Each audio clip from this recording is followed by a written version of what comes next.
मंत्री ने किया। दुनिया में दाल का उत्पादक और उपभोक्ता वाला सबसे बड़ा देश भारत है और ऐसे में ग्रेनेक्स इंडिया में दाल के लगातार बढ़ते कारोबार को मध्य प्रदेश में एक नई गति मिल रही है। ग्रेनेक्स इंडिया का उद्घाटन मुख्यमंत्री डॉक्टर मोहन यादव ने किया है और तमाम जो नेता है, कार्यकर्ता है, वे भी इस दौरान कार्यक्रम में मौजूद रहे।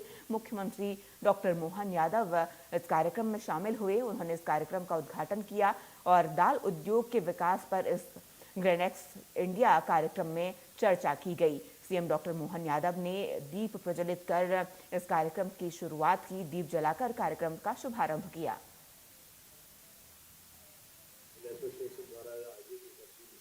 और इस कार्यक्रम में मंच पर विराजमान हमारे मंत्री, मध्य प्रदेश और देश भर से आए सभी व्यापारी भाइयों, आपका दोनों हाथ जोड़ के प्रणाम करता हूं। आपका मध्य प्रदेश सरकार की ओर से इस आयोजन के लिए धन्यवाद भी अदा करता हूं और बधाई भी देना चाहता हूं। जोरदार अभिनंदन करें मां अहिल्या की नगरी में सुशासन, जन कल्याण और लोक सेवा की भावनाओं को लेकर के एक ऐसी देवी जिसने अपने जीते जी लोक माता का दर्जा पाया और सुशासन के साथ स्वाभिमान जन्य जीवन जीने के लिए कई लोक कल्याणकारी नीतियों के साथ उस मुगल काल में जहां एक तरफ हमारे देवस्थानों पर आक्रमण हो रहा था, देवस्थान तोड़े जा रहे, उसके उलट लोक माता अहिल्याबाई ने अपने संकल्प शक्ति से सारे देवालय निर्माण करने का, उनके जीर्णोद्धार करने का कदम बढ़ाया। ये वो पवित्र नगरी है। मैं वंदन करता हूँ, अभिनंदन करता हूँ आप सबके माध्यम से। चाहे बनारस हो, काशी विश्वनाथ, सोमनाथ का मंदिर हो, उज्जैन, हर स्थान पर हमारे लिए परमात्मा की दया से हजारों लाखों साल से भारत की पहचान तो सोने की चिड़िया के नाते, लेकिन हमारी उस चिड़िया के माध्यम से जो स्वर्ण की चमक की लालच लोगों को लगी, उसने हमारी संस्कृति की धारा पर आक्रमण करने का प्रयास। अब कितने अच्छे लोग हैं हमारे यहाँ और कितने अच्छे मुहावरे बनते हमारे यहाँ। वर्षों हजारों साल तक लोगों की दाल नहीं गली। ये मध्य प्रदेश की और देश की अपनी पहचान, लेकिन दुश्मन ने चालाकी से हमारे देवस्थान सहित हमारे सभी प्रतिमान और मान बिंदुओं पर आक्रमण करने का प्रयास किया।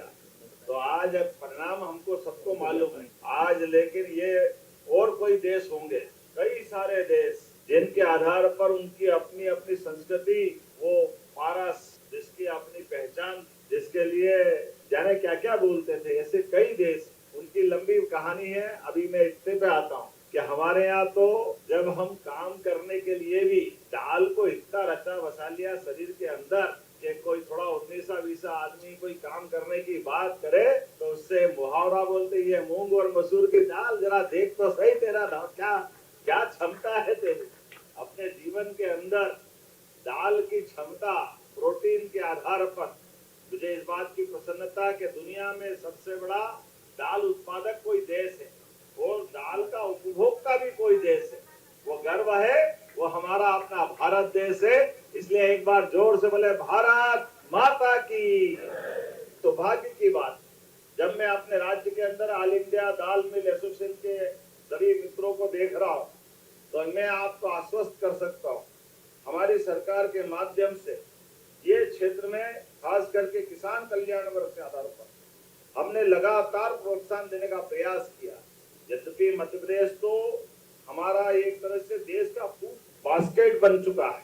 खाद्यान्न उत्पादन में देश में दूसरे स्थान पर हमें, कृषि क्षेत्र में हमारी जीडीपी 39% और खासकर हमारा एग्रीकल्चर सेक्टर से वार्षिक विकास दर वो भी 16% से बाहर जा रही। और इतना ही नहीं, गेहूं, चना, मसूर, सोयाबीन, तिलहन में देश में अग्रणी भूमिका मध्य प्रदेश की। प्रदेश डेयरी, पशुपालन, मत्स्य उत्पादन, खाद्य प्रसंस्करण और फूल, सब्जियां, फल सभी क्षेत्रों में देश में एक अलग पहचान बना रहा है। और हमारी सरकार ने इस साल को तो किसान कल्याण वर्ष के नाते से घोषणा की। आपके बीच मुझे इस बात की प्रसन्नता है, कई साल से हम सुनते थे भाई तुअर दाल के कारखाने 2300 कारखाने थे, 1300 बचे। अब 2300 से 1300 बचे। अब ये मेरी तो इतना ही जानता हूँ कि हमने जब तुअर पे से टैक्स हटाया है तो ये अब 2300 की तरफ हाथ बढ़ाओ, ये आपका काम है, आपके सबके माध्यम से। अब आपने कहा उड़द,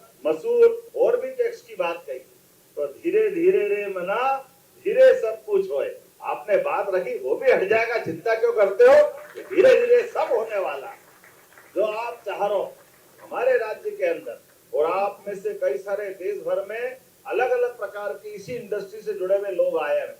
मैं आपको भी आह्वान करना चाहता हूँ, आप अपने राज्य में भी जरूर कारखाने चलाएं। हमारे लिए दाल का महत्व, सर्वाधिक प्रोटीन अगर खाने की थाली में कहीं मिलता है तो दाल से ही आता है।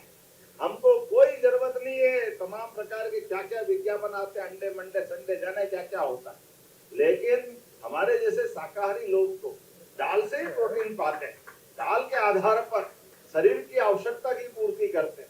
तो हमने दो निर्णय लिए हैं।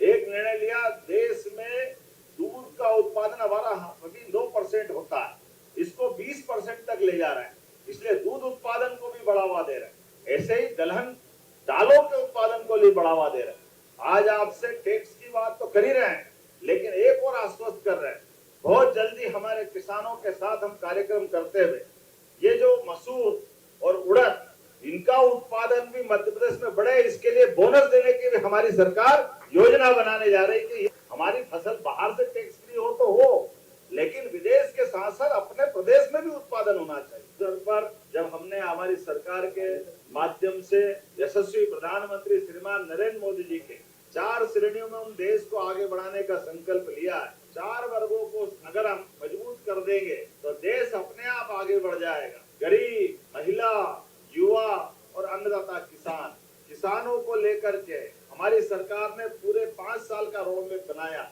और 5 साल के कामों के बलबूते पर अलग अलग श्रेणीवार सबको प्रोत्साहन देकर के मध्य प्रदेश की सरकार बनने के साथ एक संकल्प हमने लिया कि हमारे बजट को 5 साल में डबल करेंगे, इसलिए लगभग 15% की ग्रोथ रेट से हम आगे बढ़ रहे हैं। ये हमने अपना बड़ा संकल्प लिया। सरकार की जन कल्याणकारी योजनाओं को तो लागू करेंगे, लेकिन यहाँ लागू करते करते आर्थिक रूप से भी मध्य प्रदेश संपन्न हो। इतना अच्छा लगता है यशस्वी प्रधानमंत्री के नेतृत्व में देश कहां से कहां कितने आगे बढ़ गया। जोरदार अभिनंदन प्रधानमंत्री नरेंद्र मोदी जी के लिए। उनके नेतृत्व में भारत ने तमाम देशों के बीच अपनी पहचान बनाई। यद्यपि कहने को कहते थे कि गुटनिरपेक्ष नीति भारत अपनाता, लेकिन गुटनिरपेक्ष नीति में क्या होता था बताने की जरूरत नहीं। आज गुटनिरपेक्ष नीति का सच्चा नेता अगर कोई है तो यशस्वी प्रधानमंत्री 56 इंच वाले नरेंद्र मोदी जी की सरकार के माध्यम से चल रहा है। हमारा लिए, इस देश के लिए, देश के किसानों के लिए, देश के अलग अलग प्रकार के उत्पादन करने वाले भाई और बहनों के लिए जो बेहतर से हो सकता है उस सब के लिए सरकार काम कर रही है माननीय मोदी जी के नेतृत्व में। और यही परिणाम आ रहा है हमारे सामने। देखेंगे कि जब से तीसरे टर्म की सरकार बनी, आप कोई कितना टैरिफ लगाए, कम करे, ज्यादा करे, भारत टस से मस नहीं होता है। भारत अपने किसानों का ध्यान रखता है, किसानों के साथ कृषि क्षेत्र का ध्यान रखता है। हमारे लिए आज के दौर में इसी का परिणाम केवल बजट देख लेना, बजट के पहले क्या हुआ और बजट के बाद क्या हुआ। भारत किसी से प्रभावित नहीं होता। अब बदल गया समय, भारत के बजट से दुनिया अपनी नीति बदलने के लिए तैयार होती है। ये है मोदी जी और मोदी जी के काम करने का तरीका। हमारी सरकार बनने के बाद सभी क्षेत्रों में समान रूप से इस राज्य के अंदर भी हमने संभाग पर औद्योगिक क्षेत्र में एमएसएमई, हेवी इंडस्ट्री, लघु कुटीर उद्योग, सभी प्रकार के इंडस्ट्रियों को बढ़ावा देने के लिए हमारे यहाँ जगह जगह जाकर के हमने रोड शो किए, इंडस्ट्री कॉन्क्लेव की। और देश के अंदर भी कौन सा वो राज्य है जहां उस राज्य के आधार पर कोई अच्छी इंडस्ट्रियां नहीं चलती, हर जगह रोड शो करके हमने न केवल हमारे राज्य में सुगम नीति बनाते, सुविधापूर्ण व्यापार करने के लिए सब प्रकार के प्रोत्साहन के आधार पर 24 पॉलिसियां लागू की। हमारा एकमात्र राज्य है जहां इंडस्ट्री लगाता है और उसको हम अगर कोई कमिट करते हैं कि हाँ हम इसको ये अनुदान देना चाहते हैं, तो आपने डीबीटी हमारे सारे गरीब वर्ग को तो सुना होगा।